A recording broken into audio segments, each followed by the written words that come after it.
এখানে যখন বিমানটা পড়ে এখানকার লোক কেউ জানে না, যদিও গেটের মধ্যে আমি একটু দূরে ছিলাম, ওখান থেকে কিন্তু এই উত্তর মুখে কিন্তু আমি কিন্তু এটা সিগারেট খাইতেছি।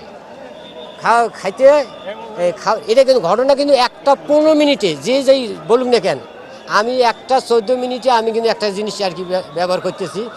এর মধ্যে আর কি এই 15 মিনিটের মধ্যে 1:15 মধ্যে শুধু দেখলাম যে এই দিক থেকে এই দিক থেকে কোনো রাস্তা কিন্তু নাই, এই দিক থেকে আসি ডাইরেক্ট হানা হচ্ছে, ইঞ্জিনের কোনো সাউন্ড নেই, একদম ব্যস্ত,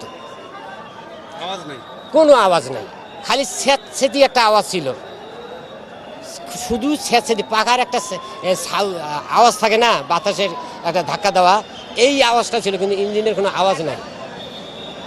আমি মনে হয় যে ওখান থেকে মনে হয় যে 30 সেকেন্ড লাগে নাই, তারপরে বেশি তো লাগবেই।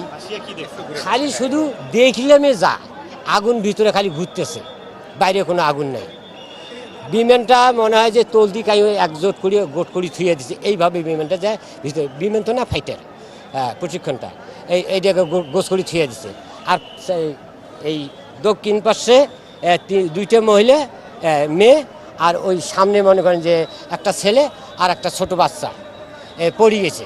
এই সাইডটাকে আমি খালি উদ্ধার করছি, এই উদ্ধার করে টানিয়ে এইদিকে আনি থুয়ে অটো গাড়ি খুব হেল্প করছি।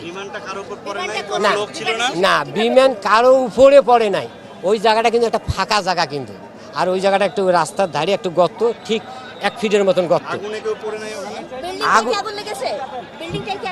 বিল্ডিং এ আগুন লাগানো, কিন্তু বিল্ডিং এর ভিতরে বিমানের যে তেল যে আছে ওই আগুনটাই ওখানেই ঘুরছে, যায় বাইরে কোনো বাইরে হয়নি।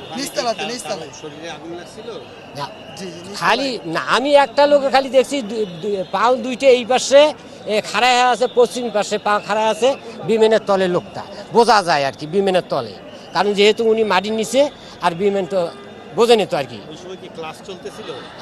ওটা তো বলতে পারবো না, আমি তো এখান থেকে দৌড়ি পথ, আর আমি তো আর ক্লাসে